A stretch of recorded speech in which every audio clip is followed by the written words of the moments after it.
Hi guys, this morning we're at Truro Hospital and we're working in the critical care garden. This is a decorative area that's been designed for the patients that are on the top floor, and they come down and enjoy this exquisite garden now. Today we're putting down the resin bound. This colour is the golden quartz. So we were invited on this install by Cornwall County Council. Obviously we do a lot of work for them, and it was a real pleasure to be involved in this project. Yeah, as you can see, the guys are cracking on with this. A few more hours and it'll all be done and it will look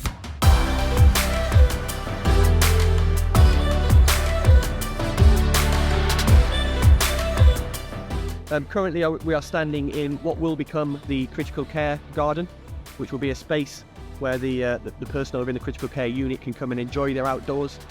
We've been working on this space now for over a year. It's been difficult, as you'd imagine, within the sort of geographical location of the space within the centre of the hospital.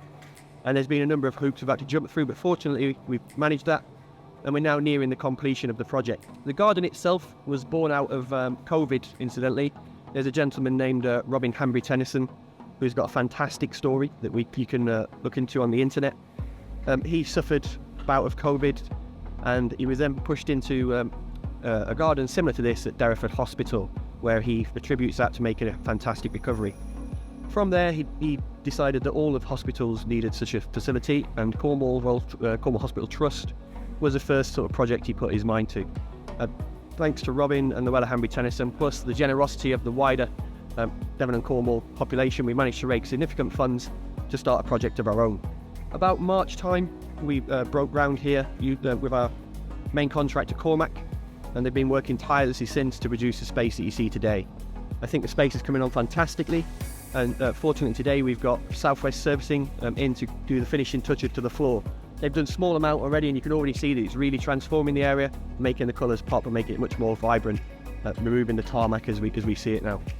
So a really exciting day today, getting the resin flooring added into the garden as well. It's going to really transform the space, and I think we'll really start to see how it can be used and how patients will be able to benefit from the space. We've been so delighted with the support we've had from various corporates, giving sort of generous donations, helping us out, helping us to make our fundraising budget stretch as far as possible.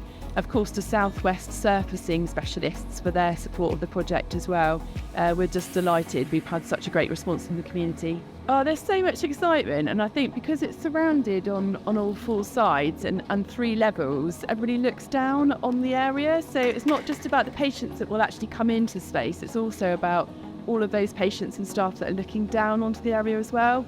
And when we've been talking to various patients throughout the project, they've talked to us about, critical care is just here in the corner, and having that space, quite often families will sort of take some time out of the unit and they'll look down from up there, and that sort of gives them a little bit of headspace as well. So it's going to be huge for the patients and for the staff that can come out into the garden, but also for everybody around the outside as well. It'll be amazing for patients in the critical care unit. Currently, there isn't really an outside space for them to go to. Not only will they be able to come out on beds with ventilated oxygen, so they can be out here for a prolonged period of time without need for medical gas bottles, which are quite cumbersome and heavy and have a limited time frame of use. They'll also be able to bring their families into the space, and the families can sit with them in the garden rather than being up on the ward. And also there's an aspiration that they could even bring their pets and animals into the space, because we all know how much we love our pets, and currently they can't come onto the ward to see individuals.